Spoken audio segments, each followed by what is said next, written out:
Hello student, welcome to our class sir Imran account की class. हम dissolution of partnership form कर रहे हैं। इनके प्रैक्टिकल प्रॉब्लम हमने ऑलरेडी सारे सॉल्व कर दिए हैं, क्वेश्चन नंबर 1 से लेके क्वेश्चन नंबर 7 तक। यहाँ ऊपर आई बटन आता रहेगा, वहाँ पे भी आपको वीडियो मिल जाएंगे और नीचे डिस्क्रिप्शन में वीडियो के लिंक दिए गए, वहाँ से भी चेक करें। जो आज हम कर रहे हैं वो क्वेश्चन नंबर 8, जो कि आपके टेक्स्ट बुक में पेज नंबर 248 पे दिया गया है। ये सम बाकी सम से अलग है क्योंकि अभी तक जो हमने क्वेश्चन नंबर 7 तक किया था वो सिंपल डिसोल्यूशन था। आज जो हम कर रहे हैं यहाँ पे एक बंदा इंसॉल्वेंट हो रहा है, यानी एक बंदा बैंकरप्ट हो रहा है, उसके पास उसके लोन देने के लिए पैसा नहीं है। तो वो चीज हम आज के सम में करेंगे। ठीक है बच्चों, so without delay let's start our video. बिस्मिल्लाहिर्रहमानिर्रहीम। तो पहले क्वेश्चन पढ़ लेते हैं। सीताराम, गंगाराम और राजाराम ये पार्टनर है, इनका रेशियो दिया गया है 4:3। तो बैलेंस शीट दी गई है 31 मार्च 19 की, ये इसे हमें क्लोज करना है। नॉर्मल लेजर बनाने हैं, रियलाइजेशन बैंक और पार्टनर्स कैपिटल। पहले हम टिक मार्क कर लेते हैं, फिर आगे का प्रोसीजर देखेंगे। कैपिटल चले जाएगा आपका पार्टनर्स कैपिटल में, credit side by balance brought down. Reserve fund ये भी पार्टनर्स में जाएंगे और तीनों में बंदों में बटेंगे हमारे, तो partners capital credit side. Profit and loss ये भी पार्टनर्स का है, ये भी चले जाएगा पार्टनर्स कैपिटल में credit side. Loan from Tukaram, sundry creditor, bills payable, ये तीनों तीनों हमारे क्या लाइबिलिटी है, और लाइबिलिटी कहां लिखते हैं हम लोग, रियलाइजेशन अकाउंट में credit side. Now come to asset side. Building, machinery, furniture, investment, bill receivable, debtor, stock, यहां तक का तो हमारा एसेट्स है नॉर्मल, जो कि चले जाएगा रियलाइजेशन अकाउंट में डेबिट साइड। अब बच्चों ये सब में देखो cash in hand and cash in bank दोनों दिया गया है। तो अब जब दोनों डिटेल एक साथ आते हैं तो हमें बैंक कंसिडर करना होता है, कैश कंसिडर नहीं करना होता है। तो हम बैंक अकाउंट बनाएंगे और उस बैंक अकाउंट में इस कैश को भी लेके जाएंगे, और बैंक अकाउंट में डेबिट साइड जाएगा ये नॉर्मल कैश करके, और बैंक अकाउंट जो बन रहा है वहां पे ये 2000 हम लिखेंगे टू बैलेंस ब्रॉट डाउन, और कैश भी जाएगा बैंक अकाउंट में debit side normally to cash account करके लिख देंगे। तो इस तरह से हमने बैलेंस शीट मुकम्मल की। एडजस्टमेंट करने से पहले आपको मैंने एडजस्टमेंट की जनरेटिव बताई है, हमेशा याद रखे बच्चों। Asset sold, asset taken over partner, liability paid by partner, इतनी ही एडजस्टमेंट है और ज्यादा एडजस्टमेंट नहीं आते। तो एडजस्टमेंट पढ़ लेते हैं। द एसेट्स रियलाइज, एसेट बेचा जा रहा है, realize building, machinery, furniture, investment, bill receivable and debtor. अच्छा बच्चों, बिल रिसीवेबल डेटर दोनों कंबाइन करके बेच रहे हैं, तो हमें दोनों को कंसीडर करना है कि भाई दोनों बिक रहे हैं। तो फिलहाल सबको टिक मार्क कर लेते हैं इधर। एसेट सोल्ड यानी एंट्री नंबर 1 लगेगी आपकी, bank account debit to realization account. अब चलते हैं adjustment. All the liabilities were paid off. अभी जितनी भी लाइबिलिटी आपकी, loan from Tukaram, creditor, bills payable, इनको आप क्या करोगे, पेड करोगे। Liability paid entry number 3, realization to bank, इनको टिक मार्क कर लेते हैं, यानी तीनों का ट्रीटमेंट हो गया। फिर बोलता है कॉस्ट ऑफ रियलाइजेशन वाज 800, यानी realization expense, dissolution expense, unrecorded liability जो है आपकी वो 800 रुपया है। अनरिकॉर्डेड लाइबिलिटी हो या रिकॉर्डेड लाइबिलिटी, आपको पेमेंट करना होता है, तो रियलाइजेशन टू बैंक। तो क्या करेंगे हम, 800 रुपया जब पेमेंट करेंगे तो ये तीनों के साथ करेंगे। अब आते हैं हमारा मेन एडजस्टमेंट की तरफ। Rajaram became bankrupt. बैंकक्रप्ट यानी he is now insolvent, he is not able to pay his loan. इसके बाद जो भी लोन है वो अब भर नहीं सकता है। तो अब इसके अंदर जब लोन भर नहीं सकता है तो दो पॉसिबिलिटी होती है। तो पहली बात तो हम पहले क्या करते हैं, कुछ ना कुछ भाई वसूली कर लेते हैं। पूरा नहीं दे सकते, थोड़ा तो वसूल कर लेवे, या कभी कभी वसूली नहीं भी होती है। तो ये एडजस्टमेंट में उन्होंने कहा है कि 1100 हमने रिकवर कर लिया उसके प्राइवेट स्टेट से, यानी उसका एसेट वगैरह हम गए उसके घर पे वसूली करने, जो भी फ्रिज वगैरह मिला हमने उसको बेच के वसूली कर ली। तो कितना वसूली है आपका, रिकवरी आ रहा है 1100 की। ये एक चीज है बच्चों, 1100 की रिकवरी।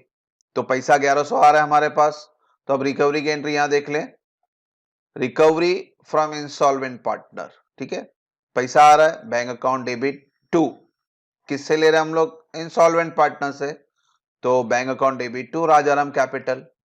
ये बच्चों ऑप्शनल एंट्री कभी आती है कभी नहीं आती इंस्टॉलमेंट में, ठीक है।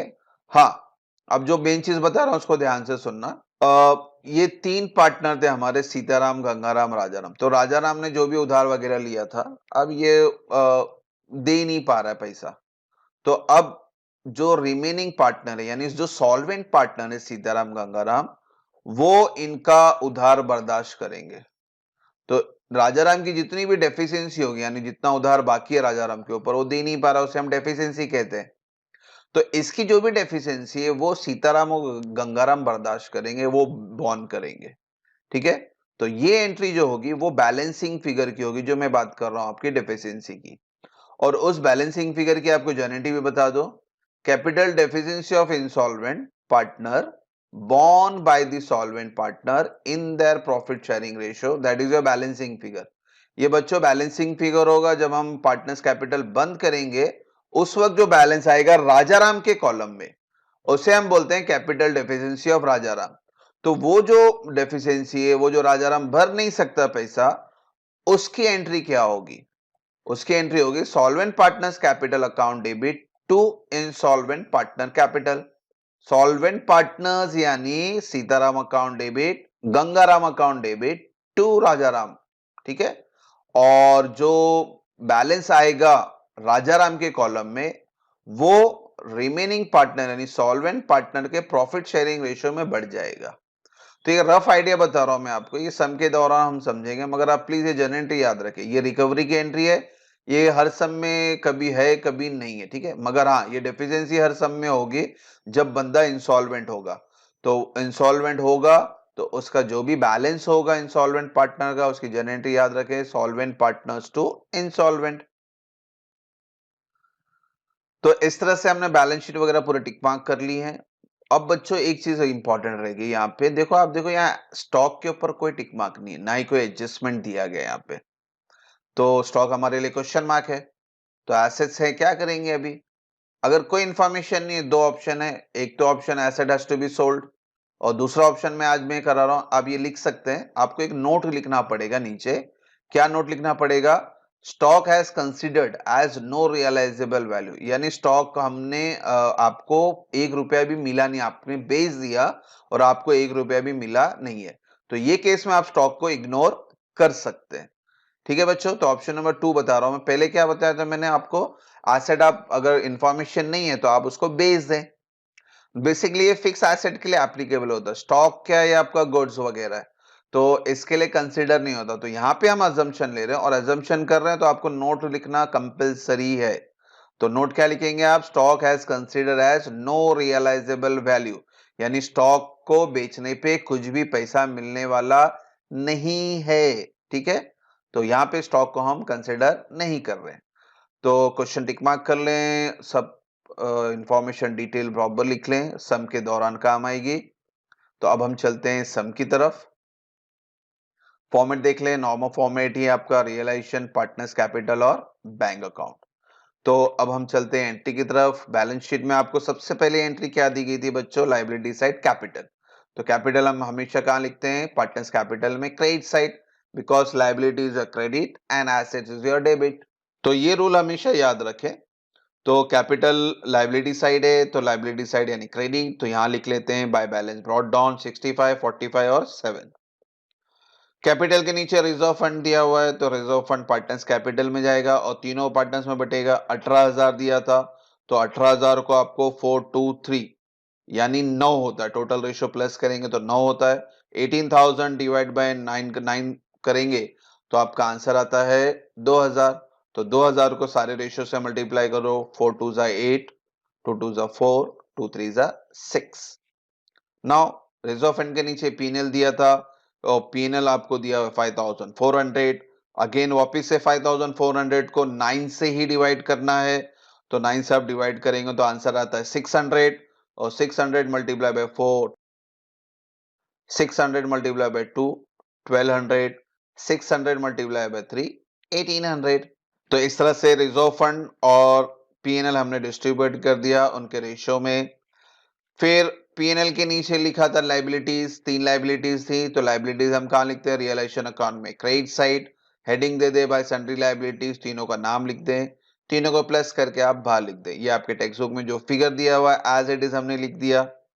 Now come to asset side. Building से लेके स्टॉक तक सारे के सारे एसेट्स हैं, और सारे एसेट हम जब ट्रांसफर करते हैं तो रियलाइजेशन अकाउंट में डेबिट साइड, क्योंकि एसेट डेबिट है इसलिए हम डेबिट साइड लिखेंगे।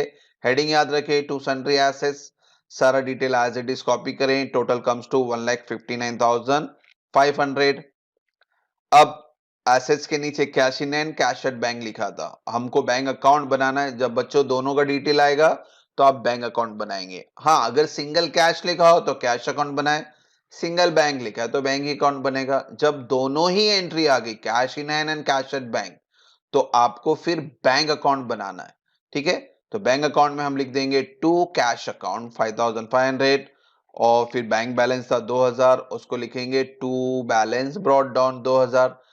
डेबिट साइड क्यों लिख रहे हैं बैलेंस? क्योंकि ये एसेट में दिया है। ठीक है, हमेशा याद रखो एसेट्स वाला डेबिट में और लाइबिलिटी वाला क्रेडिट में। अब हम चलते हैं एडजस्टमेंट की तरफ।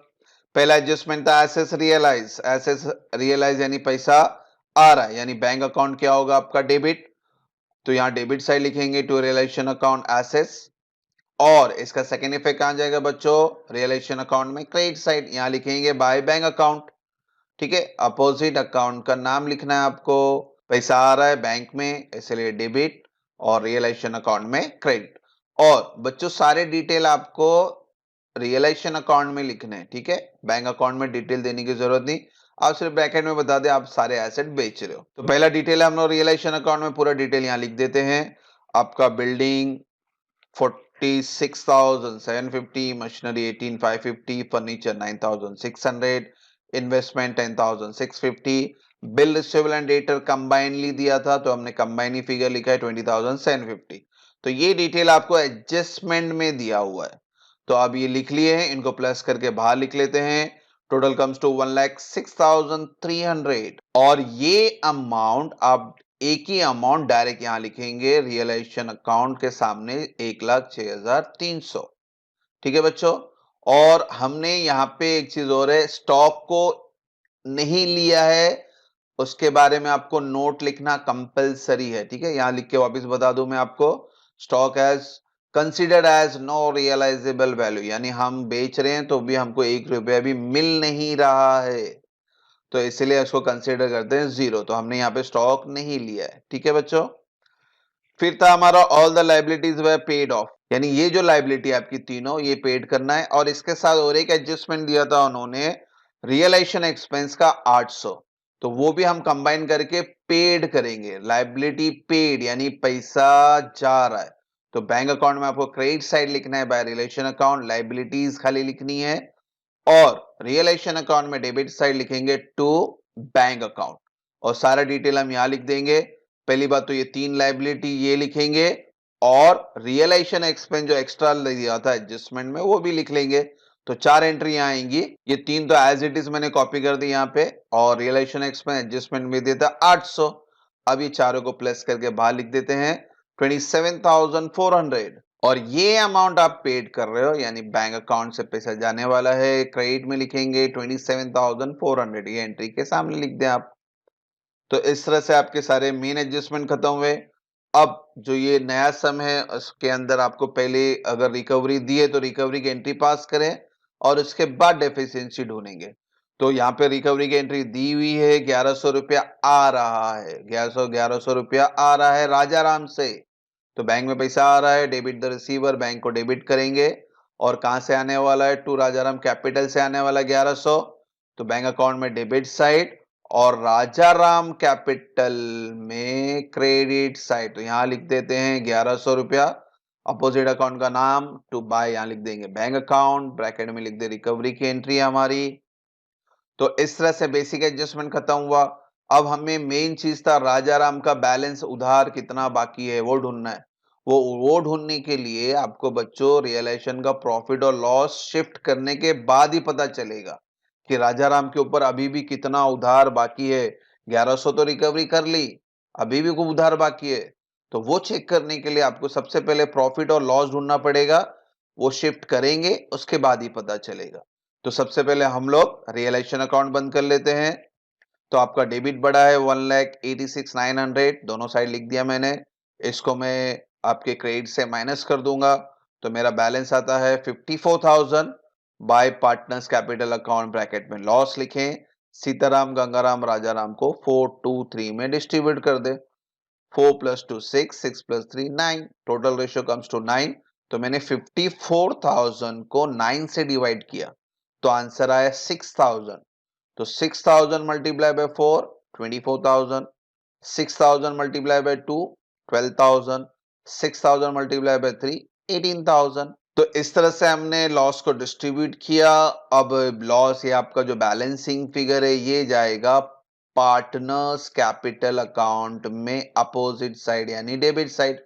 यह आंसर रियलाइजेशन अकाउंट में क्रेडिट साइड आया है, तो पार्टनर्स कैपिटल में कौन सा साइड जाएगा बच्चों? Debit side. तो यहां लिख लेते हैं टू रियलाइजेशन अकाउंट, ब्रैकेट में बता दे लॉस है 24, 12 एंड 18,000। अब बच्चों लॉस ट्रांसफर हो चुका है, तो अब हम जाएंगे पता करने कि राजाराम के ऊपर अभी भी कितना उधार बाकी है, उसका डेफिशिएंसी कितना है, कितना सीताराम गंगाराम को भरना है, वो अभी ढूंढना पड़ेगा। तो सबसे पहले राजाराम को देख लेते हैं। राजाराम का डेबिट है 18,000 और क्रेडिट थोड़ा कम है, तो 18,000 पहले हम दोनों साइड लिख लेते हैं। अब जरा वर्किंग नोट देख लेते हैं। यहाँ नीचे देखो बच्चों वर्किंग नोट, आपका डेबिट का टोटल 18,000 है और क्रेडिट का टोटल है 15,900, है ना। 7, 6, 18 और 11, ये सब चारों प्लस करें तो आपका क्रेडिट का टोटल आया 15,900। तो डेबिट को क्रेडिट से माइनस किया तो अब मुझे बैलेंस मिल गया 2100। तो 2,100 ये आपका बैलेंस है और इस बैलेंस को हम क्या बोलेंगे? डेफिशिएंसी। किसकी डेफिशिएंसी? राजाराम की, यानी ये नहीं भर सकता है। तो अब क्या करना पड़ेगा भाई? अभी वो सीताराम और गंगाराम को भरना पड़ेगा, है ना।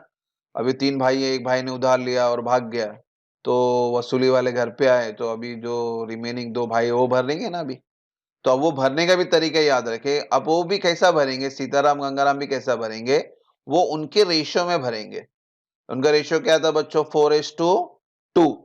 तो ये 2100 आपको 4:2 में बांटना है। तो यहाँ रेशियो लिख देता हूं मैं। 4:2 को मैं आगे और डिवाइड करता हूं क्योंकि दोनों कॉमन टेबल में जाते हैं 2 के टेबल में। तो 2 2 जा 4, तो यहाँ 2 लिख दिया, और 2 1 जा 2, तो यहाँ पे 1 लिख दिया। तो आपका ये रेशो और शॉर्ट किया तो आंसर रेशो, नया रेशो बन गया आपका 2:1। तो आप इसमें बांट देंगे। अच्छा बच्चों, 2 और 1 प्लस करेंगे तो कितना आएगा? 3 आएगा। यानी पहले ये 2100 को मैं 3 से डिवाइड करूंगा, तो 2100 को 3 से डिवाइड किया तो आंसर कितना है? 700।